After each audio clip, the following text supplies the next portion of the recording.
हाय। आज की इस वीडियो में बात करने वाले हैं पित्रस के बारे में। गाइज, पित्रस को इंग्लिश में बोला जाता है बाइल जूस।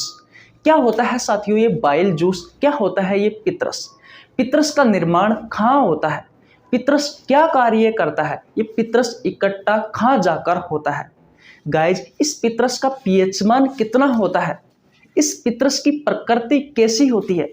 इस पित्रस का रंग कैसा होता है? और गाइज, ये रंग किस वर्णक के कारण होता है? और भैया, पित्रस का मुख्य क्या कार्य है? वसा का पायसीकरण क्या है? वसा का इमल्सीकरण क्या है? गाइज, इन सभी बातों को आज की इस वीडियो में कवर करने वाले हैं। हेडिंग लगा लीजिए सबसे पहले, बाइल जूस पित्रस। पित्रस बाइल जूस क्या होता है साथियों? क्या है ये पित्रस? गाइज, पित्रस हमारे शरीर में पाए जाने वाला एक केमिकल कंपाउंड है, एक रासायनिक यौगिक है। क्या है भैया ये? एक रासायनिक यौगिक है। रासायनिक यौगिक है, एक केमिकल कंपाउंड है। केमिकल कंपाउंड है। अब बात यह आती है साथियों कि इस रासायनिक यौगिक का निर्माण कौन करता है? इस केमिकल कंपाउंड का निर्माण कौन करता है? तो साथियों, इस केमिकल कंपाउंड का निर्माण करती है आपकी ग्लैंड्स, ग्रंथियां। बात आती है साथियों कि ग्रंथियां क्या होती है? मानव शरीर का ऐसा कोई अंग या ऊतकों का समूह है जो साथियों रासायनिक यौगिक बनाए, यानी कि केमिकल कंपाउंड बनाए, और इस केमिकल कंपाउंड को या तो अपने शरीर से बाहर डाल दे या फिर साथियों किसी अन्य अंग के पास ट्रांसफर कर दे। वो होती है साथियों ग्रंथियां। अब साथियों बात आती है कि ये केमिकल कंपाउंड, ये रासायनिक यौगिक क्या क्या हो सकता है। देखिए, ये केमिकल कंपाउंड साथियों जूस हो सकता है, यानी कि रस हो सकता है। एंजाइम, एंजाइम हो सकता है। हार्मोन, हार्मोन हो सकता है। ये तीनों क्या है साथियों? हमारे शरीर में पाए जाने वाले रासायनिक यौगिक है, केमिकल कंपाउंड है। और इन सब का निर्माण कौन करता है साथियों? तो भैया, इन सब का निर्माण करती है ग्रंथियां। अब साथियों, जो ग्रंथियां होती है उन्हें भैया इस केमिकल कंपाउंड के आधार पर, रासायनिक यौगिक के आधार पर तीन प्रकार के होती है, यानी कि तीन भागों में बांटी गई है। किससे भैया? ग्रंथियों को। देखिए, नंबर 1 पर बात करते हैं साथियों, अंतःस्रावी ग्रंथि। अंतःस्रावी ग्रंथि। नंबर 2 पर बात करते हैं साथियों, बहिस्रावी ग्रंथि। बहिस्रावी ग्रंथि। और नंबर 3 पर बात करते हैं साथियों, मिश्रित ग्रंथि। अब बात आती है साथियों कि अंतःस्रावी ग्रंथि किसका निर्माण करती है? तो गाइज, अंतःस्रावी ग्रंथि हार्मोन का निर्माण करती है। अब कोई आपसे क्वेश्चन पूछे कि हार्मोन क्या है, तो भैया एक केमिकल कंपाउंड है जिसका निर्माण हमारे शरीर में हो रहा है। और भैया, बहिस्रावी ग्रंथि क्या है? बहिस्रावी जो ग्रंथि होती है साथियों, ये भैया जूस और एंजाइम, इन दोनों का निर्माण करती है। और साथियों, मिश्रित जो ग्रंथि होती है वो भैया जूस का, यानी कि रस का, एंजाइम और भैया हार्मोन, इन तीनों का ही निर्माण करती है। तो अब बात आती है साथियों कि इस पित्रस का निर्माण कौन करता है? तो साथियों, एक ग्रंथि होती है और उस ग्रंथि का नाम है लीवर, यकृत। ये साथियों मानव शरीर की मानव शरीर की सबसे बड़ी ग्रंथि है। मानव शरीर की सबसे बड़ी ग्रंथि है। अगर आपसे कोई क्वेश्चन पूछे साथियों कि पित्रस क्या है, तो भैया एक केमिकल कंपाउंड है जिसका निर्माण हमारे शरीर में हो रहा है। इतनी बात क्लियर है? कौन कर रहा है साथियों इस पित्रस का निर्माण? तो भैया आपका लीवर करता है। लीवर साथियों मानव शरीर की सबसे बड़ी ग्रंथि है। और किस प्रकार की ग्रंथि है साथियों? तो भैया ये एक बहिस्रावी ग्रंथि है। अगर आपको अंतःस्रावी ग्रंथि, बहिस्रावी ग्रंथि और मिश्रित ग्रंथि के बारे में जानना है तो गाइज, मैंने चैप्टर पढ़ा रखा है भैया। अंतःस्रावी तंत्र वाला चैप्टर मैंने पढ़ा रखा है, वहां पर जाकर आप बहुत अच्छे से पढ़ सकते हो। मैं आपको नीचे लिंक डिस्क्रिप्शन में दे दूंगा। इतनी बात क्लियर है। अब आते हैं साथियों हमारा जो मेन टॉपिक है पितरस के बारे में। तो गाइस सबसे पहले मैंने क्या बताया कि पितरस का निर्माण कहाँ होता है। तो साथियों कहाँ होता है भैया, आपके लीवर में होता है। ये जो लीवर होता है साथियों मानव शरीर की सबसे बड़ी ग्रंथि है। और किस प्रकार की ग्रंथि है साथियों, तो बहिस्रावी ग्रंथि है। किस प्रकार की ग्रंथि है साथियों, बहिस्रावी ग्रंथि है। इतनी बात क्लियर। ओके भैया, अब बात आती है साथियों, ये तो हो गया भैया निर्माण किसका, पितरस का।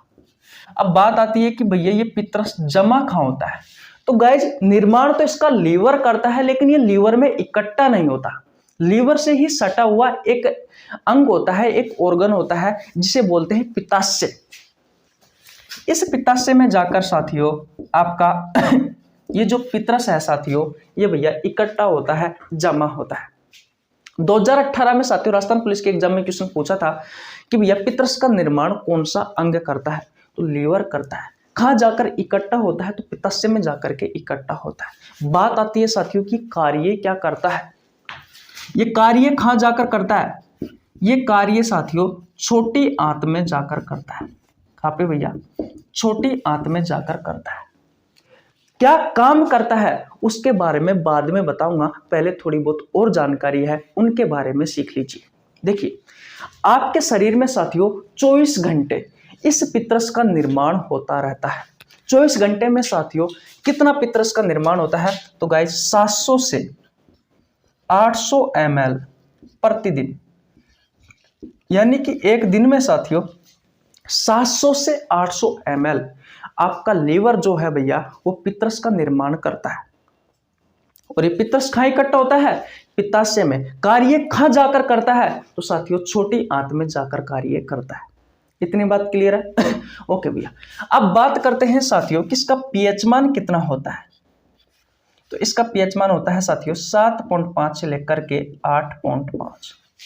तो गाइज इसकी प्रकृति कैसी हो जाएगी, कैसी प्रकृति होती है गाइज इसकी, इसकी होती है भैया, मैंने आपको बताया था कि 1909 में सोरेनसन नामक एक वैज्ञानिक था जिसने साथियों पीएच स्केल की खोज की थी।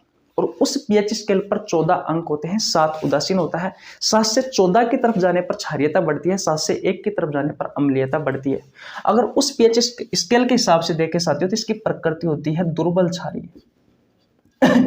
कैसी भैया, दुर्बल क्षारीय। बोलो इतनी बात समझ में आई या नहीं आई। गाइज आशा करता हूं ये सारी बात आपको बहुत अच्छे से समझ में आ गई होगी। अब बात करते हैं भैया कि इसका रंग कैसा होता है। गाइज इस पितरस का रंग होता है हरा। इस पितरस का रंग कैसा होता है साथियों, रंग होता है भैया हरा। गाइज हमारे शरीर में किसी भी चीज का कोई भी रंग है वो किसी न किसी पिगमेंट के कारण होता है। यानी कि जो पिगमेंट होते हैं, जो वर्णक होते हैं साथियों, वो रंग देने में सहायक होते हैं।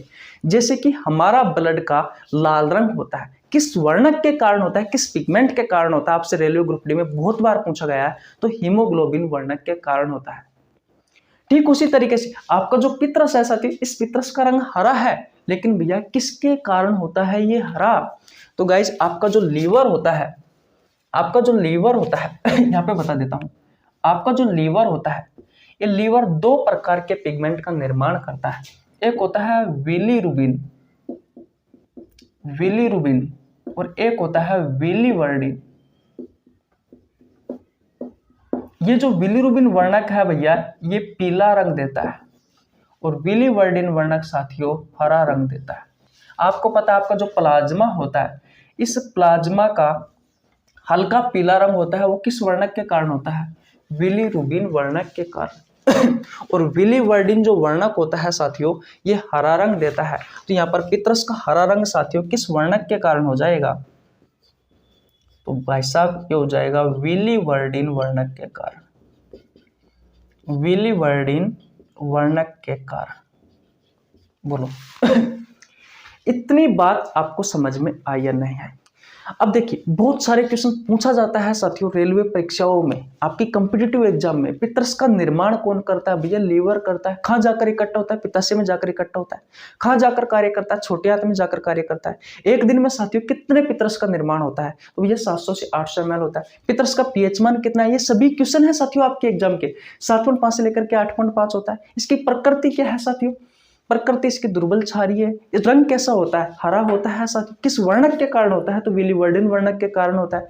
ये विलिवर्डिन वर्णक का निर्माण कौन करता है? तो आपका लीवर करता है। अब बात आती है साथियों कि पित्रस का मुख्य कार्य क्या है? पित्रस करता क्या है? तो गाइज ये वसा के पाचन में हेल्प करता है। ये क्या करता है साथियों? इसका कार्य क्या है? इसका कार्य है भैया वसा के पाचन में सहायक होता है। क्या करता है साथियों? वसा के पाचन में कैसे सहायक होता है? बात ये आती है। तो देखिए जो वसा की बड़ी बड़ी बूंदें होती है साथियों, बड़ी बड़ी जो गोलियां होती है, वसा की जो बड़ी बड़ी गोलियां होती है साथियों, इन वसा की बड़ी बड़ी गोलियों को ये छोटी छोटी गोलियों के रूप में तोड़ता है। ये छोटी छोटी गोलियों के रूप में तोड़ता है। ये कार्य कौन करता है भैया? पित्रस करता है। ये वसा की बड़ी बड़ी गोलियां है। ये क्या है साथियों? बड़ी बड़ी गोलियां। और ये छोटी छोटी गोलियां। और इनको तोड़ने का कार्य कौन करता है साथियों? तो पित्रस करता है। यानी कि वसा की बड़ी बड़ी गोलियों को छोटी छोटी गोलियों के रूप में तोड़ने का कार्य कौन करता है? पित्रस करता है। और यही साथियों वसा का पायसीकरण या इमल्सीकरण कहलाता है। यही क्या कहलाता है साथियों? वसा का पायसीकरण। ये पूरा क्या कहलाता है साथियों? यहां से लेकर के यहां तक वसा का पायसीकरण या इमल्सीकरण।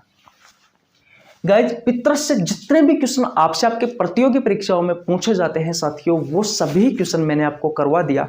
मैंने आपको ये बताया कि भैया पित्रस क्या होता है, पित्रस का निर्माण कहाँ होता है, इकट्ठा कहाँ होता है, कहाँ जाकर ये कार्य करता है, इसका रंग कैसा होता है, किस वर्णक के कारण होता है, इस वर्णक का निर्माण कहाँ होता है, इसका पीएच मान क्या होता है, इसकी प्रकृति क्या होती है, ये क्या कार्य करता है, सारी चीजें मैंने आपको बताई। आशा करता हूं साथियों बहुत अच्छे से आपको समझ में आ गया होगा। गाइज अगर स्क्रीनशॉट नहीं लिया आपने तो स्क्रीनशॉट ले लीजिए। तो कैसी लगी आपको वीडियो? अगर वीडियो अच्छी लगी हो तो वीडियो को लाइक कर देना, चैनल पर नया तो चैनल को सब्सक्राइब कर लेना, बेल आइकन को प्रेस कर लेना, जिससे आपके पास हमारे वीडियो का नोटिफिकेशन टाइम टू टाइम पहुंच सके। गाइज मेरा नाम रवि है, मैं सभी प्रतियोगी परीक्षाओं के लिए बायोलॉजी पढ़ाता हूं। जो कंटेंट आपको पेड कोर्स में उपलब्ध नहीं होता उससे अच्छा कंटेंट देने की कोशिश करता हूं। आपको हमारे साथ जुड़ने के लिए 1 रुपये देने की आवश्यकता नहीं है, सिर्फ आपको हमारे चैनल को सब्सक्राइब करना है, बेल आइकन को प्रेस करना है, जिससे आपके पास हमारे वीडियो का नोटिफिकेशन टाइम टू टाइम पहुंच सके। मैंने बायोलॉजी के बहुत सारे चैप्टर करवा रखे हैं, बहुत सारे चैप्टर के एमसीक्यू सीरीज करवा रखी है। जाइए साथियों आप प्लेलिस्ट में जाकर चेकआउट कर सकते हैं। और भैया अंतःस्रावी तंत्र वाला चैप्टर अगर आपको जानना है कि ग्रंथि क्या होती है, कितने प्रकार की होती है, कौन सी ग्रंथि किस किस का निर्माण करती है, तो ये सारी जानकारी साथियों अंतःस्रावी तंत्र वाले चैप्टर मैंने आपको करवाई थी। नीचे लिंक डिस्क्रिप्शन में दे दूंगा, आप जाकर देख सकते हो। और पित्रस के बारे में साथियों हम पाचन तंत्र वाले चैप्टर में पढ़ते हैं, तो पाचन तंत्र का भी आपको मैं नीचे लिंक डिस्क्रिप्शन में दे दूंगा, आप पाचन तंत्र भी साथियों पूरा पढ़ सकते हो। तो मिलते हैं नेक्स्ट वीडियो में, तब तक के लिए जय हिंद, जय भारत, राम राम।